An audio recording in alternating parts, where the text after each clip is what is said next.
Yo gamers, what is good? Today I am going to kick off my brand new mini-series podcast that will help us count down the weeks until the freaking Nintendo Switch 2 releases on June 5th. We are 8 weeks away, and that got me thinking, wait a minute, the Nintendo Switch is 8 years old. Now that is a coincidence. So what I'm going to be doing during this series is not only recapping some of the developments in the Switch 2 scene of the past week, but also reminisce and maybe even glaze the Nintendo Switch's life 1 year at a time until we build up to the current year, which is 2025, in case you forgot. The only criteria I really have for this is I'm going to be mostly focusing on just the first party retail games, as well as any third party developed Nintendo published titles that I felt warranted any mention or that I even have anything to say about them. So with that said, let's just get right into episode 1.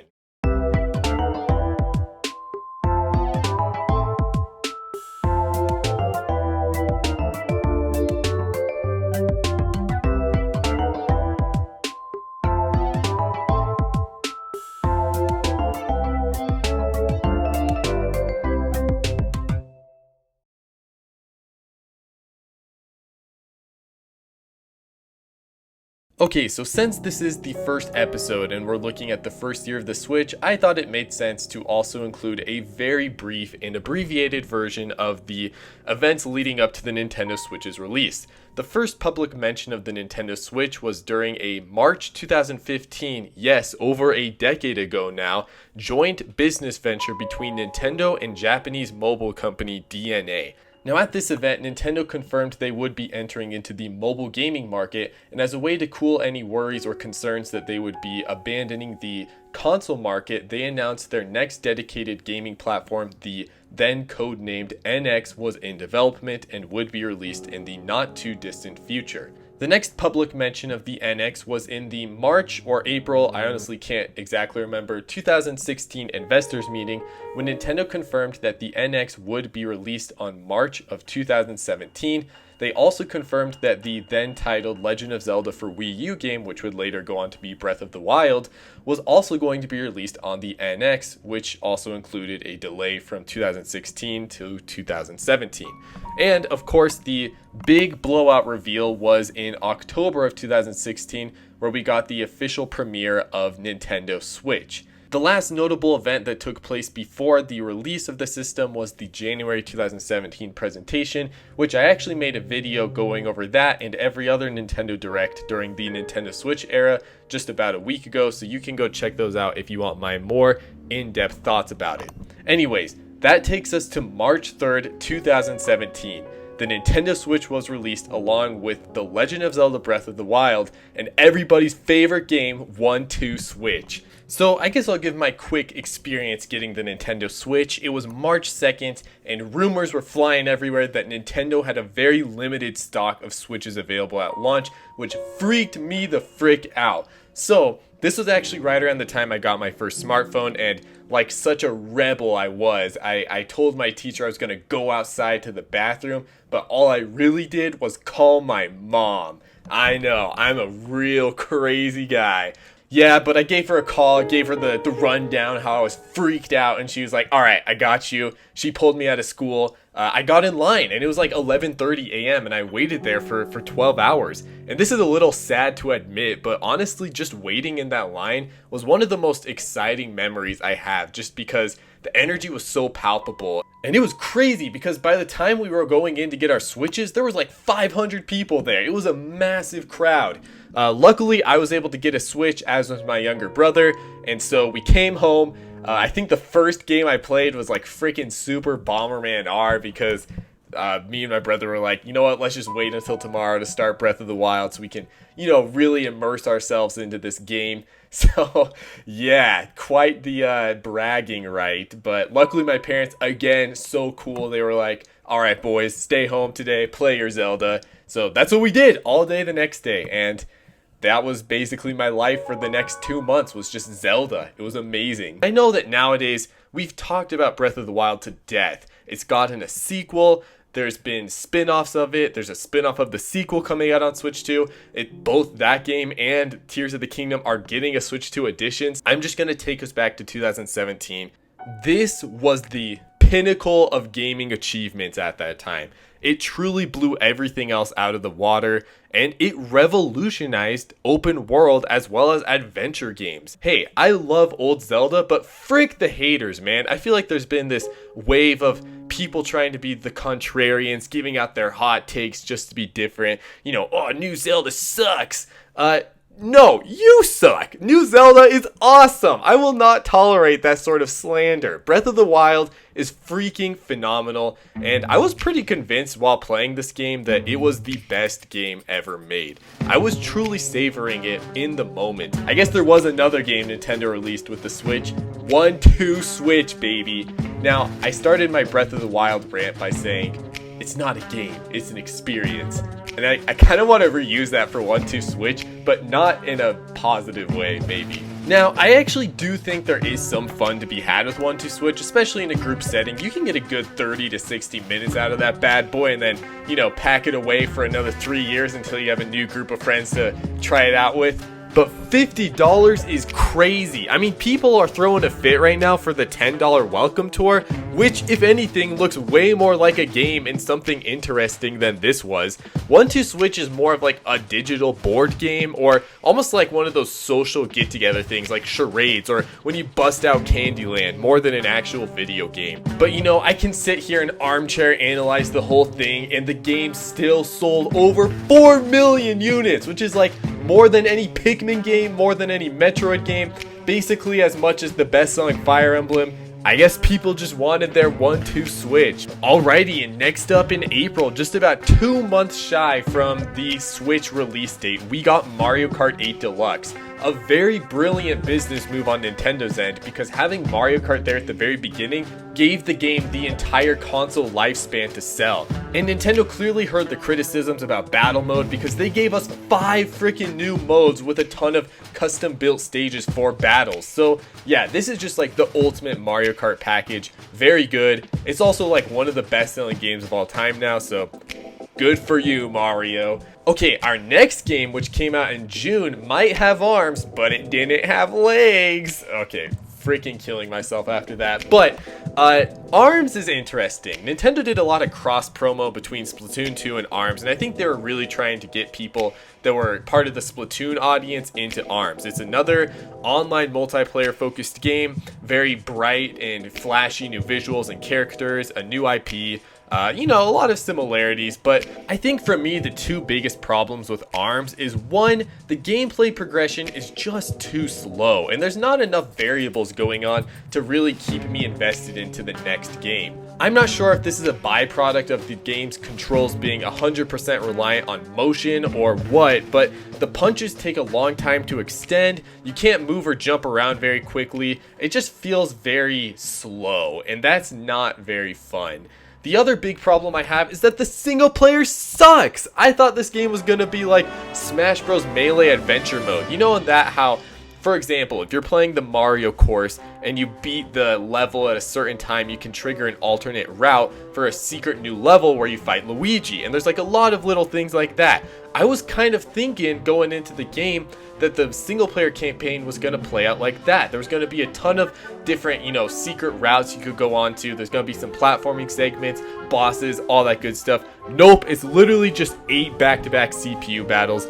ARMS is kind of lame, not gonna lie. I do like the world, I do like the characters and their designs, I do like the general vibes and some of the music, but the gameplay loop just doesn't keep me invested.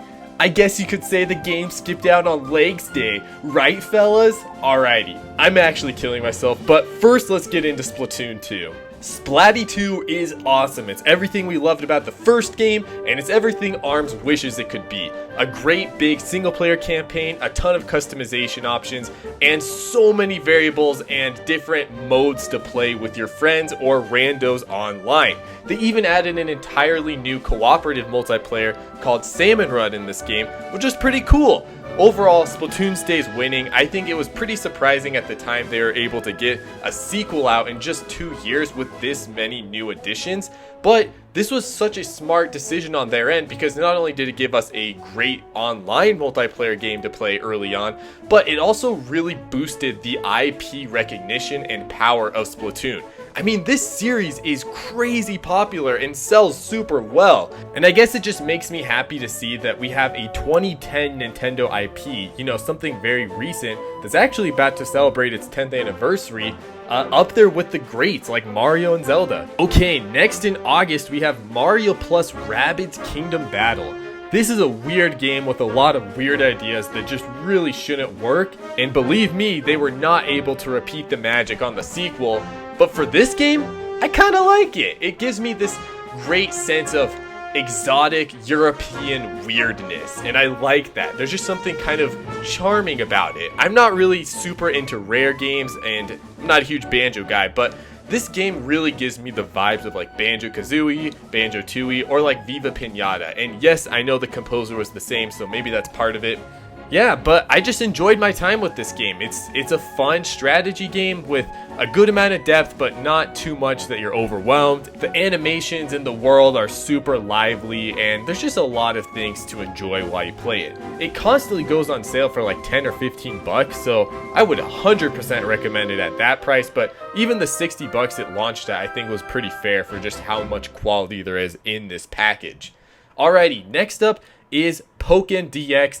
I really got nothing to say about this. I'm just not a Pokken guy. It seems like they basically just improved the visuals and frame rate a bit from the Wii U version. They added a couple characters and support teams, and that's pretty much it. But we're going to keep the streak of third-party developed Nintendo IP games going with Fire Emblem Warriors.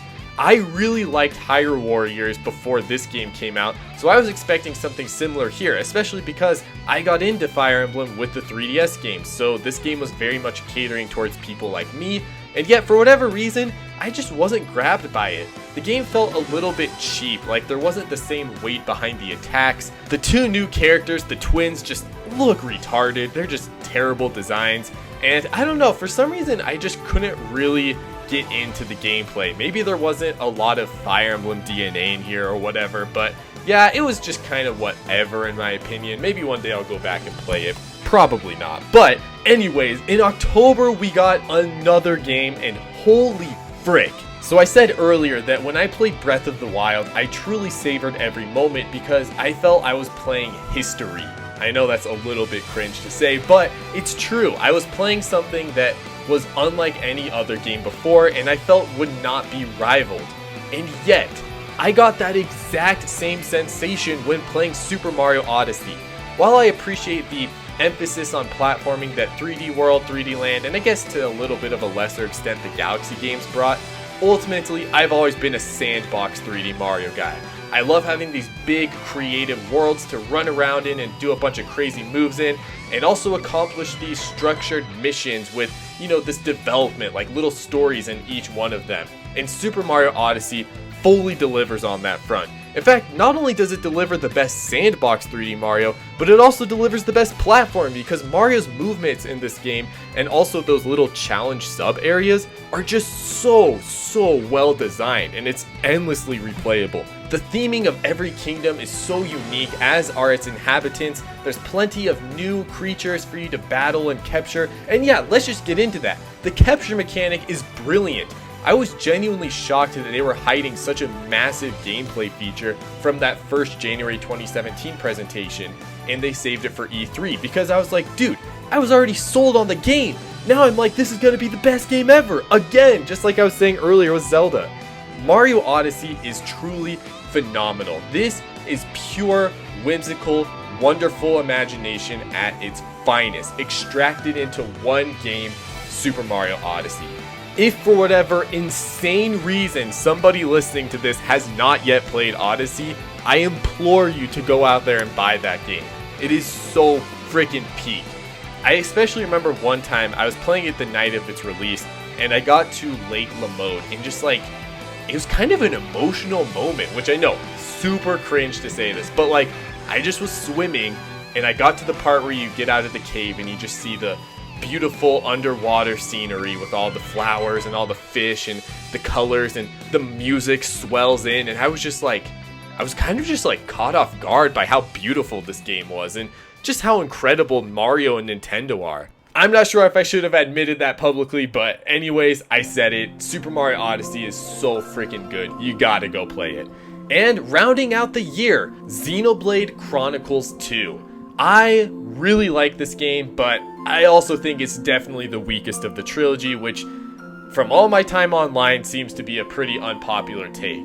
While Xenoblade Chronicles 2 certainly has a great story, great music, great world, characters, all that stuff, especially character design. Woo! Pyra and Mithra got me acting unwise sometimes. But anyways, the game is good. It's really good, and the combat's awesome. It's a little bit tricky, but once you get the hang of it, it's very satisfying. My main complaint with this game is that I feel that whereas Xenoblade 1 and 3 are more serious and mature games dealing with deeper and darker themes that are occasionally undercut by moments of levity, Xenoblade 2 is sort of the inverse, where it's a very jokey, silly game for the most part, but every once in a while it has a serious moment. And I guess I just prefer it to be more serious with occasional funny times. But regardless, the fact that we got 2 incredible, massive open worlds to explore in 2017 between Zelda Breath of the Wild and now Xenoblade 2, that is just truly special. But there was one more game that released before the end of Switch's first year on the market, which was Bayonetta 2, as well as Bayonetta 1 that was included in there, which is another Wii U port, the third of this year. Now, I have not played this game, but I've heard people say it's really good, and I guess I just think it's cool they were able to get a more mature, kind of very heavily action-focused game on the Switch this early. Awesome. Alrighty, and that actually brings us to the end of the first year for the Nintendo Switch. A truly legendary year, made even more so by the fact that it was a launch year. Look man, getting Mario Tennis Ultra Smash as the big Christmas game in 2015 and then suffering through the pretty bad 2016 for Nintendo was rough. But clearly it was all worth it to get to this point. 11 first-party offerings. That's a lot regardless of the year, but it's even more impressive when you consider this was year 1, and most of these are insanely quality titles. Pretty much with the exception of 1-2 Switch and ARMS, I would say everything here is like at least a 7 out of 10, with 2 all-timer classics in Breath of the Wild and Mario Odyssey. Truly a stacked lineup, and there's a reason why people look back at 2017 so fondly. It's because Nintendo had their aura again. They were going hard and they reminded everybody why they are the top dog. And yeah, look at those sales figures. The Nintendo Switch managed to sell just shy of 18 million units in its first year. I might be wrong, but I think that record holds even now as the most units sold for any system in 1 year. And yeah, that well surpassed the Wii U's lifetime sales, which is just crazy to think about. The Nintendo Switch was on fire at this time. It felt like Nintendo could do no wrong, and the masses were returning to Big Daddy Miyamoto. Okay, we're gonna move over to the Nintendo Switch 2 news segment of the show now, where I talk about any sort of developments that happened in the Switch 2 scene in the past week. So we are about a week away removed from the Nintendo Switch 2 Direct, and my hype is still at an all-time high. I've rewatched the Treehouse segments about 1 million times. I've watched the Nintendo Direct a couple more times. In fact, I even just did it again today. I even contemplated buying a ticket to LA just so that I could play it this weekend at the Switch 2 experience, but I decided to hold off on that and save my money for the system itself. And speaking of money and the Nintendo Switch 2, it's definitely still a bit of a hot topic right now, and there's still quite a bit of anger on the internet surrounding the Switch 2's pricing. Now, I might make a video about this in the future later, but it kind of just feels like everybody has made up their minds on this one way or the other, and so I don't really think my opinion would contribute much to the discourse, so I will just leave it at that. And we are now 1 week away from the Mario Kart World Direct. I am super excited to see what else they're hiding from us in this game. It already looks phenomenal. It has been very painful to see the gameplay footage of this online, not only because it makes me very jealous and I want to play, but also, and I only mean this to shame you a little bit if you are in this group, none of these people know how to play Mario Kart. I mean, I'm not seeing any drifting, I'm not seeing any serpentine boosting, I'm not seeing any attempts at the new grind rail thing. It's just like, bro, guys, what are you even doing? Like, you gotta be trying this stuff out.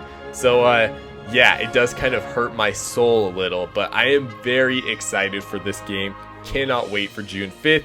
But honestly, that pretty much does it for the Switch 2 news this week. There just really wasn't a lot of new information released. We're still waiting on pre-orders to go live for the US and Canada, but it seems like in every region where they are live or have already been up, the Switch 2 is selling out in just a matter of seconds. So clearly the demand is there. But yeah, that is probably going to do it for this week's entry. We'll probably have more to talk about for sure next week with the Direct, and as we just continually get closer to the big day. But yeah, thank you so much for listening to this first episode in the mini-series, and I will see you guys again next week. Peace!